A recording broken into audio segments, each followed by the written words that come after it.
ఓం గంగ్ గణపతే నమః. అందరికీ నమస్కారం అండి. Welcome to my channel. ఈరోజు వీడియోలో మనకి సంకటహార చతుర్థి రోజున స్వామివారికి పూజ ఎలా చేసుకోవాలి, ముడుపు ఎలా కట్టుకోవాలి, ఉపవాసం ఎలా ఉండాలి, ఇంకా చంద్రునికి అర్ఘ్యం ఎలా ఇవ్వాలి అనే అన్ని విషయాలు నేను ఈ వీడియోలో తెలియజేస్తానండి.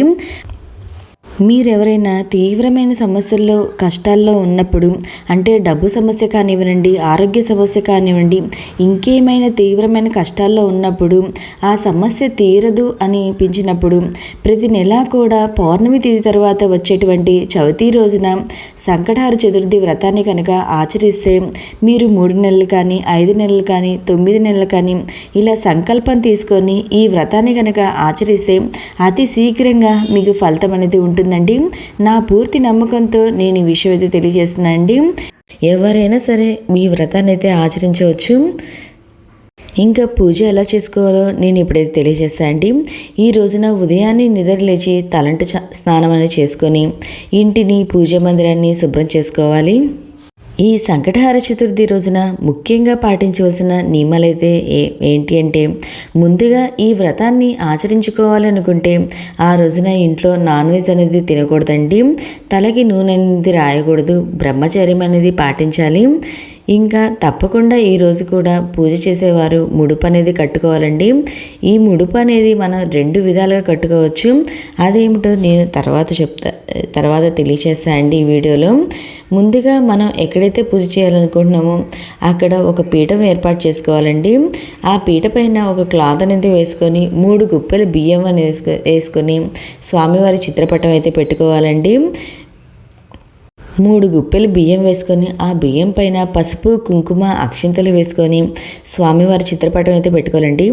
మనం ఇక్కడ 2 గణపతులకైతే పూజ చేయాలండి. ముందుగా ఆదిదేవుడైన గణపతికి పూజ చేయాలి. తర్వాత సంకటహార చతుర్థికి గణపతికి పూజ అయితే చేయాలండి.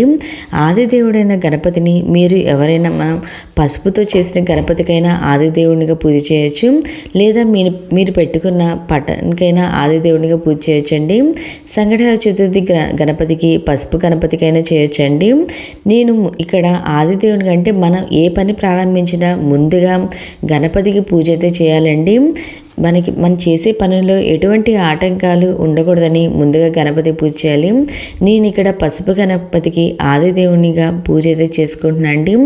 గణపతికి పసుపుతో విగ్రహం ఉన్న విగ్రహమైనా పెట్టుకోవచ్చండి. ఇంకా ఈ రోజున మీ దగ్గర విగ్రహం ఉంటే పంచామృతాలతో అభిషేకం అనేది చేసుకుంటే చాలా మంచిదండి. నేను ఇక్కడ ముందుగా మనం పసుపు గణపతికి ఆదిదేవునికి పూజ చేసుకోవాలి. గణపతికి ధూపం, దీపం, నైవేద్యం సమర్పించాలండి. కర్పూర హారతి అనేది ఇవ్వాలి. ఇలా మనం ఉదయం పూట పూజ అయితే నార్మల్గా చేసుకోవాలండి. అంటే దీపం వెలిగించుకొని మనం ముడుపు కట్టుకొని నార్మల్ పూజ అయితే చేసుకోవాలి. మనం సాయంత్రం పూజ చేసుకునే వాళ్ళు ఏంటంటే పంచోపచారాలతో షోడోపచారాలతో పూజ అయితే చేయాలండి. సాయంత్రం చేసేవాళ్ళు ఇలా ఉదయం నార్మల్గా పూజ చేసుకొని పంచోపచారాలతో పూజ అయితే చేసుకోవచ్చు. సాయంత్రం మట్టికి షోడోపచారాలతో పూజ అనేది చేయాలి. ఉదయం సింపుల్గా పూజ చేసుకొని ముడుపు అనేది కట్టుకోవాలండి. సాయంత్రం షోడోపచారాలతో పూజ అనేది చేసుకోవాలి. ఉదయం నుండి రాత్రి వరకు చంద్రోదయం వరకు ఉపవాసం అనేది ఉండాలండి. ఖచ్చితంగా ఉపవాసం అనేది ఉండాలండి. ఉపవాసం ఉండలేము అనుకునేవారు పాలు, పండ్లు అనేవి తీసుకోవచ్చు. ఉపవాస నియమం ఎందుకు అంటే ఆ భగవంతుడి దగ్గరగా ఉండి ఆయన నామస్మరణ చేసుకుంటాము అని మన పూర్వీకులు ఈ ఉపవాస పద్ధతి అయితే పెట్టారండి. ఉదయం నుండి సాయంత్రం వరకు ఉపవాసం ఉండి సాయంత్రము ముడుపు ఓపెన్ చేసి అందులోని బియ్యంతో నైవేద్యం అనేది తయారు చేసి తర్వాత చంద్రునికి అర్ఘ్యం అనేది ఇచ్చిన తర్వాత పూజ అంతా అయిపోయిన తర్వాత ఉపవాస విరమణ అనేది చేయాలండి. ఒకవేళ మీరు సాయంత్రం వరకు ఉండలేము అనుకునే వాళ్ళు మనం చుక్కలు చూసైనా ఈ ఉపవాస విరమణ అనేది చేయొచ్చు.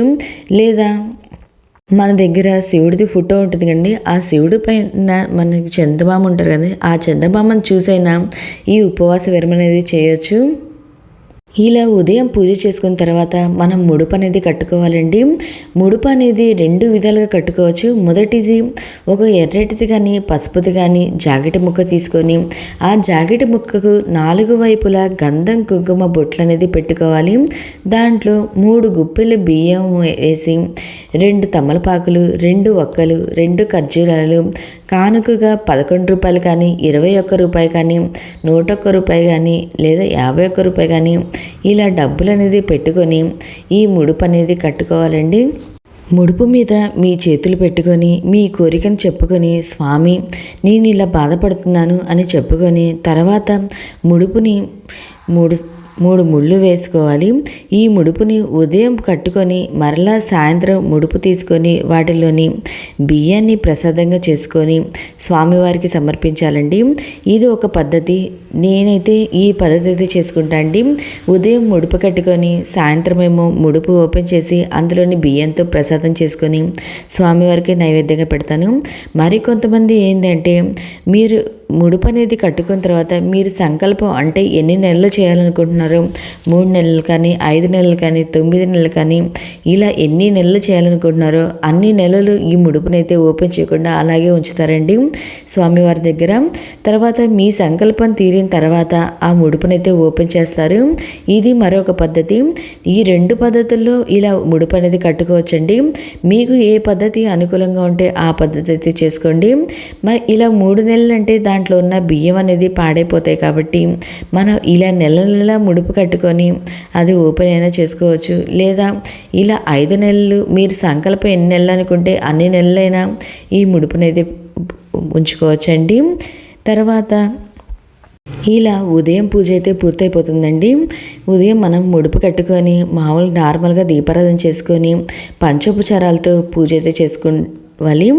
ఇంకా ఆ రోజంతా ఉపవాసం ఉండాలి. మీరు ఉపవాసం ఉండలేదు అనుకునే వాళ్ళు పాలు పండ్లు అనేది తీసుకోవచ్చండి. లేదా అది కూడా చేయలేము అనుకునే వాళ్ళు మీ ఇష్టం, నార్మల్గా టిఫిన్ అయితే చేయండి. కానీ ఉపవాసం అనేది కంపల్సరీ అయితే ఉండాలండి.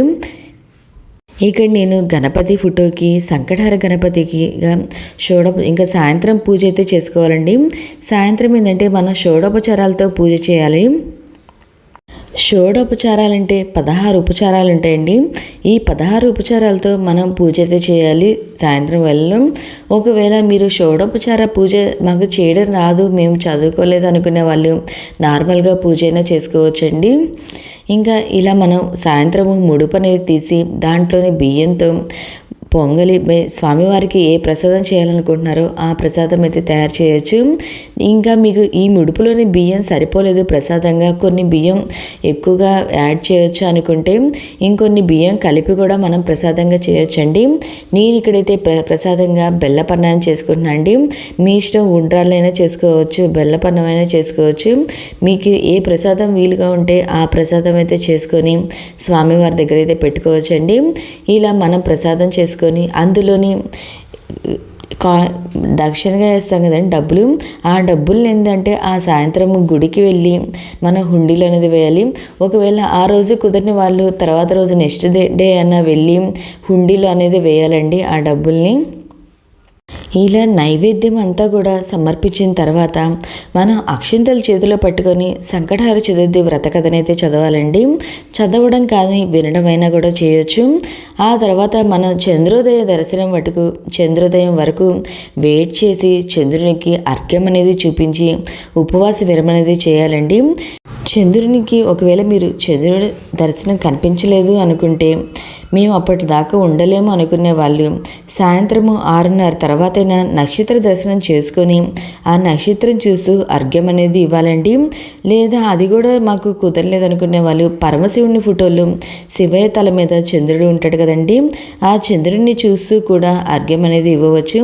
అర్ఘ్యం ఎలా ఇవ్వాలి అంటే ఒక రాగిది కానీ ఇత్తడిది కానీ చెంబు అయితే తీసుకొని అందులో నీరు, పుష్పాలు, అక్షింతలు వేసుకొని కింద ఒక ప్లేట్ అనేది పెట్టుకోవాలండి. నేల మీద ఒక ప్లేట్ అనేది పెట్టుకొని చంద్రుని చూస్తూ ఓ చంద్రాయ నమః ప్రథమ అర్ఘ్యం సమర్పయామి, ఓ ద్వితీయ అర్ఘ్యం సమర్పయామి, తృతీయ అర్ఘ్యం సమర్పయామి అంటూ 3 సార్లు చంద్రునికి అర్ఘ్యం అనేది ఇవ్వాలండి. ఇలా అంతా అయిపోయిన తర్వాత గణపతి దగ్గరికి వచ్చి టెంకాయ సమర్పించి ఆ తర్వాత మంగళహారతి అనేది ఇవ్వాలండి. ఈ విధంగా మనం ప్రతి నెల కూడా స్వామివారికి పూజ అనేది చేసుకోవాలి. ప్రతి నెల కూడా ఒకే విధంగా పూజ అయితే చేసుకోవాలండి. అంటే ఉదయం పూజ చేసుకొని ముడుపు కట్టుకొని ఉపవాసం అయితే పాటించాలి. తర్వాత సాయంత్రము మనం పూజ చేసుకొని ముడుపులోని బియ్యంతో ప్రసాదంగా చేసి చంద్రదర్శనం చేసుకొని చంద్రునికి అర్ఘ్యం ఇచ్చి ఉపవాస విరమణ చేసి ఇలా మనం సాయంత్రం పూజ అయితే చేయాలండి. ఇలా ఉదయం సాయంత్రం 2 పూటల ఈ పూజ అయితే చేయాలండి. ఇంకా ఈ విధంగా మనకి సంకటహార చతుర్థి పూజ అయితే చేసుకోవాలి. ఓకే అండి, మీకు ఇంకా ఈ సంకటహార చతుర్థికి సంబంధించి పూజకి సంబంధించి చంద్రోదయ సమయానికి సంబంధించి ఏమైనా సందేహాలు ఉంటే నా కామెంట్ బాక్స్లో కామెంట్ పెట్టండి. ప్రతి ఒక్కరికి రిప్లై అనేది ఇస్తాను. ఓకే అండి, థ్యాంక్ యూ ఫర్ వాచింగ్. మీకు ఈ వీడియో నచ్చినట్లయితే లైక్ చేయండి, మీ ఫ్రెండ్స్ అండ్ ఫ్యామిలీ మెంబర్కి షేర్ చేయండి. ప్లీజ్ సబ్స్క్రైబ్ చేసుకోండి మన ఛానల్ని. ఓకే అండి, థ్యాంక్ యూ.